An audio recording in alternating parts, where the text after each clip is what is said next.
짐승 중에는 그 위협을 느끼지 않는 그런 맹수 같은 짐승도 있죠. 우리 호랑이라든지 사자라든지 또 코끼리라든지 악어, 상어, 고래 이런 것들은 막 덩치도 크고 힘이 세서 위협을 느끼지 않고 살아갈 수가 있습니다. 그런가 하면은 우리 약한 짐승들도 많이 있어요. 약한 짐승들. 덩치도 작고 그리고 힘도 약하고 그래서 맹수의 먹잇감이 될 그런 짐승들도 많이 있는데, 근데 신기한 것은 이 약한 짐승들은 자기를 보호하는 기능을 한두 가지씩 다 가지고 있다는 거예요. 그래서 개구리는 몸 색깔을 변화시켜가지고 나무 잎에 앉았을 때는 녹색으로 몸 색깔을 변하고 나무 줄기에 있을 때는 갈색으로 몸 색깔을 바뀌어서 잘 눈에 띄지 않게 해서 자기를 보호를 합니다. 고슴도치는 몸에 가시가 있어가지고 자기를 보호를 해요. 두더지는 땅 파는 기술이 있어가지고 땅속에 숨어서 자기를 보호하고요. 또 뱀이나 전갈 같은 경우는 독을 가지고 있어가지고 적들이 자기를 삼키지 못하게 자기를 보호합니다. 스컹크는 무슨 특기를 갖고 있어요?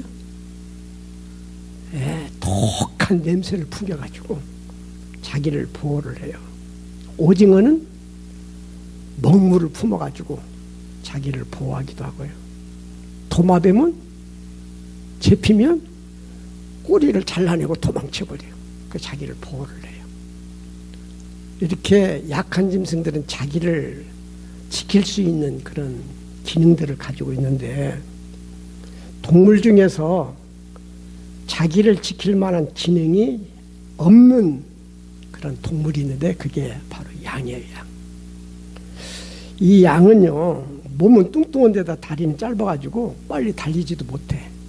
그리고 도망칠 수도 없어요. 그런가 하면 시력도 약하고 후각도 약해가지고 맹수들이 가까이 다가와도 알아채지도 못해요. 그러면서 이 양은 상대를 대항할 만한 무기를 전혀 가지지 못했어요. 뿔이 달린 것도 아니고 날카로운 이빨이나 발톱이나 가시를 가진 것도 아니고요. 그래서 맹수들에게 가장 만만한 동물이 바로 이 양입니다. 위험도가 동물들 중에서 가장 높은 게 양이에요. 그런데 신기한 것은 뭐냐면 짐승들 중에서 가장 평화롭게 지내는 짐승이 양이네요. 가장 약하면서도 가장 평화롭게 지내요. 그 비결이 무엇이냐? 다른 것 없이 이 양에게는 목자가 있다 이거예요. 그래서 그 목자가 양들을 지켜줘요. 오늘 읽어드린 이 시편 23편은 다윗이 지은 시라고 되어져 있습니다. 다윗은 원래 양을 치는 목동이었어요. 그래서 목자가 어떤 역할을 하는지를 너무 잘 알고 있어요. 이 목자는 양들에게 크게 두 가지 역할을 하는데, 하나는 인도하는 역할을 합니다. 사실 우리나라는요, 어디든지 막 풀이 무성하게 자라 있잖아요. 이스라엘은요, 광야 사막지대에서 아무데나 풀이 있는 게 아니라 보통은 막 흙, 자갈 이런 것이 있고요. 풀은 물이 있는 곳 근방에 여기저기 듬성듬성 다 있어요.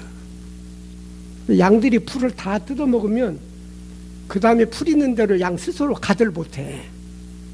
그런데 걱정할 것이 없어요. 목자가 풀 있는 대로 데리고 가서 배불리 먹게 만들어 줍니다. 그리고 마실 물이 없으면요, 양들은 어디가 물이 있는지 모르지만 목자가 또 양들을 다 데리고 가서 시원한 물을 실컷 마시게 만들어 줍니다. 그래서 이렇게 목자는 양들을 인도하는 역할을 해요. 그래서 오늘 성경 말씀에도 보면은 여호와는 나의 목자시니 내게 부족함이 없으리로다. 그가 나를 푸른 풀밭에 누이시고 쉴 만한 물가로 인도하시는도다. 이렇게 고백을 하고 있습니다. 또 하나의 역할은 뭐냐면 보호하는 역할을 해요. 보호하는 역할. 그래서 맹수들이 양을 잡아먹으려고 달려들면 목자가요 들고 있는 막대기를 가지고 막 맹수들을 물리쳐 주어요. 추위와 더위 가운데서도 양들을 지켜줍니다. 추우면 우리 안에 들이게 되고요. 더워서 헥헥거리면 시원한 그늘 밑에 인도해서 이 양들을 보호하는 일을 이 목자가 합니다. 때로는 이동하다가 벼랑에서 이렇게 떨어지면 가지고 있던 지팡이가 끝에 이렇게 굽어져 있는데 그걸로 목을 걸어서 끄집어 내주기도 하고, 덤불에 걸리면 덤불을 끊어서 양을 자유롭게 만들어 주기도 하고 그렇습니다. 그래서 사무엘상 17장 34절에 보면은 이 다윗이 나중에 사울왕 앞에 서게 되는데 그때 이런 고백하는 걸 들을 수 있어요. 종이 아버지의 양을 지킬 때에 사자나 곰이 와서 양떼에서 새끼를 물어가면 내가 따라가서 그것을 치고 그 입에서 새끼를 건져내었나이다. 자기가 이제 목동에 있을 때에 양들을 맹수에서 구해낸 경험이 있기 때문에 우리 하나님께서는 이렇게 목자가 되셔서 나를 보호해 주시고 또 내가 위험에 빠지게 되면 나를 건져주시는 분이시다. 이렇게 고백하고 있습니다. 오늘 읽어드리는 성경 말씀에 보면은 하나님은 우리의 목자가 되시는데, 목자가 되시는 하나님은 어떻게 우리를 인도하시고 보호하시느냐 하는 것이 자세하게 기록이 되어져 있습니다. 첫째는 목자 되신 하나님은 우리 영혼을 소생시켜 주신다. 그렇게 고백하고 있어요. 무엇을 소생시키신다고요? 영혼을 소생시킨다. 사실 다윗은요, 블레셋의 골리앗 장군을 물리침으로 역사에 등장을 했어요. 그리고 그 공로로 처음에는 이스라엘의 장군으로 임명을 받아가지고 전쟁터에 나가가지고 승리해서 공을 많이 세웠습니다. 그러면 나라의 충신이잖아요. 이런 사람은 상을 주고 잘 높여줘야 되잖아요. 그런데 그게 아니고 다윗이 백성들에게 존경을 받고 인기가 높아지니까 사울왕이 혹시 자기 왕자리 뺏길까 봐서 두려운 마음이 생기니까 다윗을 죽이려고 그래요. 그러니 다윗의 입장에서는 나라를 위해서 좋은 일을 많이 하고 오히려 숙청을 당하니까 얼마나 비뚤어지기 쉽겠어요. 에? 원한심, 복수심 이런 것이 막 끌어오르지 않았겠어요. 그때 다윗의 영혼이 병들었다면 다윗은 역사에 훌륭한 인물이 될 수가 없었을 것입니다. 그러나 이렇게 비뚤어지기 쉬운 그런 상황에서 하나님은 다윗의 영혼을 소생시켜 주시고 그 영혼이 병들지 않게 시들지 않게 지켜주셔서 건전한 정신, 건전한 마음을 가지고 살아갈 수 있게 해주셨다 하는 것입니다. 여러분, 우리 인간들은 영혼이 병들면은요 문제가 심각해요. 영혼이 시들면 낙심하게 되고 절망하게 되고 우울증에 걸리게 되고 그렇습니다. 또 의욕을 상실하게 되어지고 불안에 떨고 영혼이 시들면 그렇게 되어 있어요. 그리고 영혼이 병들게 되어지면 그자가 악인이 돼가지고 사회에 큰 악행을 저질러요. 히틀러 같은 사람들은 영혼이 병들었더니 세계대전을 일으켜서 온 세계를 불행에 빠뜨리고 유대인들 수백만 명을 학살하는 무서운 그런 끔찍한 일을 저지르게 된 것입니다. 그래서요, 식물이 썩는 냄새도 고약하지만 식물 썩는 냄새보다는 동물 썩는 냄새가 더 독하고요. 동물 썩는 냄새 중에서도 사람 썩는 냄새가 제일 독하고요. 그러나 사람 썩는 냄새보다 더 독한 것이 영혼 썩는 냄새예요. 그 인간은 영혼이 썩으면 완전히 패려버리는 거예요. 하나님께서는 목자가 되셔서 다윗의 영혼을 살려주셨다는 거예요. 살려주셨다. 요한 3서 1장 2절에 보면은 이런 말씀이 기록되어 있습니다. 사랑하는 자여, 네 영혼이 잘됨 같이 네가 범사에 잘되고 강건하기를 간구하노라. 이 말은 무슨 말이면 사람은 영혼이 잘돼야 하는 일도 잘되고 몸도 건강할 수 있다 그거예요. 여러분 남편하고 싸우고요, 영혼이 삐까닥해봐요. 설거지하다가 그릇을 몇 개씩 깨먹는다니까. 그리고 영혼이 병들어가지고 우리 마음이 평화롭지 못하고 불안하고 막 두렵고 막 속이 막 부글부글 끓고 그래봐요. 밥 먹어야 소화도 안 되고 병 생긴다니까. 인간은 영혼이 잘 되는 게 중요한 건데, 우리가 하나님을 의지하면 하나님은 목자가 되셔서 우리의 영혼을 소생시켜 주신다 하는 것입니다. 그 다음에 두 번째는 자기 이름을 위하여 의의 길로 인도하신다, 이렇게 고백하고 있어요. 사실 다윗이요, 나중에 왕이 되잖아요. 왕이 돼서 막강한 권력을 가지고 천하를 자기 마음대로 하다가 보니까 타락하게 돼요. 그래가지고 밧세바라는 이쁜 여인을 끌어다가 간음죄를 지게 됩니다. 예? 그런데 이렇게 다윗이 못된 짓거리를 했을 때에 유야무야 지나갔으면 다윗은 그 뒤에 더 악한 일을 저질렀었는지 몰라요. 그런데 밧세바를 범하는 이 음란죄를 짓고 난 다음에 나단 선지자가 찾아와가지고 다윗을 막 꾸짖어요. 사실 다윗은요, 아무도 모르게 살짝 덮어가려고 그랬어. 그런데 나단 선지자가 모든 것을 다 알고 있는 거야. 그때 뭘 깨달았느냐면, 내가 은밀하게 이런 악한 일을 한다고 했지만 하나님은 다 아시고 하나님의 종을 통해서 나를 꾸짖어 주시는구나, 그걸 깨달아요. 그래서 그때부터 코람데오의 믿음을 가집니다. 코람데오라는 말은 무슨 말이냐면, 따라서 하나님 앞에서, 누구 앞에서? 하나님 앞에서. 코람데오, 하나님 앞에서. 그래서 다윗이 나단 선지자에게 꾸지람을 받을 때 고백한 말이, 내가 주의 목전에서 큰 악을 행하였습니다. 그래서 내가 하는 모든 일을 하나님께서 다 바로 앞에서 지켜보고 계신다는 그런 믿음을 가지고 다윗은 그 뒤로는 악한 일을 저지르지 아니하므로 성군으로 역사에 남게 된 것입니다.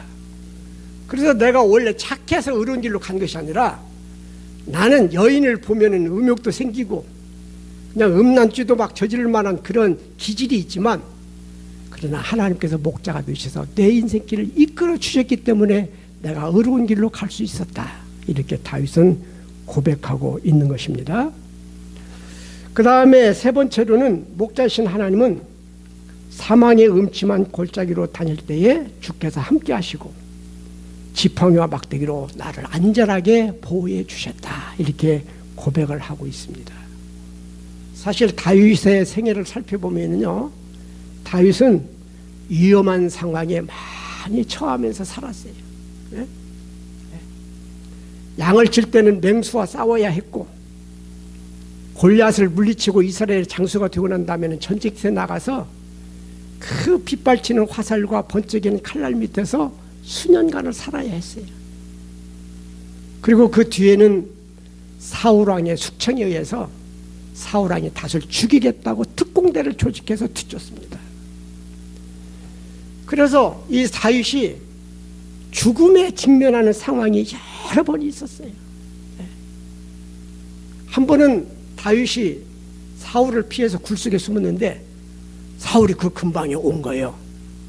그리고 굴을 보고서 혹시 저 안에 다윗이 숨어 있지 않을까 하고 굴을 쳐다보니까 조금 전에 거미가 나와가지고 굴 입구에다가 거미줄을 이렇게 쳐놓은 거예요. 그래서 사울이 사람이 있을 리가 없다, 있으면 거미줄이 있을 리가 없지 해서 돌아가서 가까스로 살게 돼요. 한 번은 사울에게 영락하시 붙잡힐 위기에 처해 있었어요. 그런데 그때 전령이 막 와가지고 지금 블레셋이 쳐들어와가지고 우리 지금 수도가 무너지게 생겼습니다 하고 보고를 하니까 사울왕이 다윗을 잡는 것을 잠시 중단하고 군사를 돌이켜서 블레셋 막으려고 가는 바람에 다윗이 살아날 수 있었어요.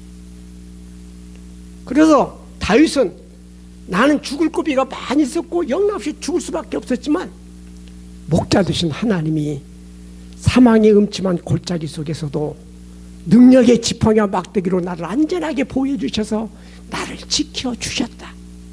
이렇게 고백하고 있는 것입니다. 그 다음에는 원수의 목전에서 상을 차려 주신다. 원수의 목전에서 잔치상을 베푸려니까 싸울 때마다 이기게 해주셨다 이거예요. 다윗이 탁월한 능력이 있어서 이긴 게 아니라 하나님께서 이기게 해주시고 내게 승리를 주셨다는 고백이고요. 마지막으로는 목자 되신 하나님은 내게 기름을 부으셔서 내 잔을 넘치게 하셨다. 그렇게 고백해요. 원래 양치는 목동에 있을 때는 천한자였는데 나중에는 이스라엘의 장군도 되고 왕도 되잖아요. 이렇게 내가 왕이 된 것은 하나님께서 내게 기름을 부어주셔서 나로 하여금 존귀한 자가 되게 하셨고 또 존귀한 자가 되다 보니까 잔이 넘쳐서 모든 삶이 풍요롭게 되어졌다. 이렇게 고백하고 있는 것입니다. 근데 이제 이 시는 다윗이 자기의 생애를 되돌아보면서 하는 고백의 시지만 저는 이 시를 읽어볼 때에 이 고백은 바로 나의 고백이다. 그런 생각이 들어요. 왜냐하면 내 생애도 되돌아보면은 하나님의 목자가 되셔서 내 인생길을 인도해 주셨다 하는 것을 제가 절실하게 느끼거든요. 절실하게. 여러분, 저는요, 고향이 대장촌입니다. 촌. 대장촌에서 가난한 농부의 아들로 태어났어요. 제가 대장촌 신촌이라는 마을에서 살았는데요. 신촌이라는 동네에 약 80세대가 살았어요. 그 중에서 제일 가난한 집이 우리 집이었어요. 그런데요, 제가 초등학교 1학년 때부터 교회 가서 하나님을 믿었어요. 상당히 열심히 믿었어요. 그리고 믿음을 가졌어요. 믿음. 하나님을 믿었고요. 하나님께 내 생을 맡겼어요. 그때 하나님께서 저를 목사로 만드셨는데요. 목사가 되니까 성직자라고 해가지고 사람들이 상당히 존중해 주더만요. 한 번은 사진 찍는다고 위도를 갔어요. 위도. 거기에 노란 상사와 하얀 상사화가 피거든요. 그건 거기만 피어. 그래서 그 상사와 사진 찍는다고 가가지고 사진 찍다가요, 말벌떼 습격을 받았어요. 그래가지고 막 말벌들이 막 때로 몰려다니고 막 쏘아지키는데 머리도 쏘고 막 팔다리도 막 쏘고 막 한 15방 정도는 쏘인 것 같아요. 그거 맞았더니요, 머리가 빙빙 들고 막 금방 가는 것 같더라고. 그래도 이제 깔고 있던 돗자리 있어가지고 그 돗자리로 머리를 덮고 말이죠.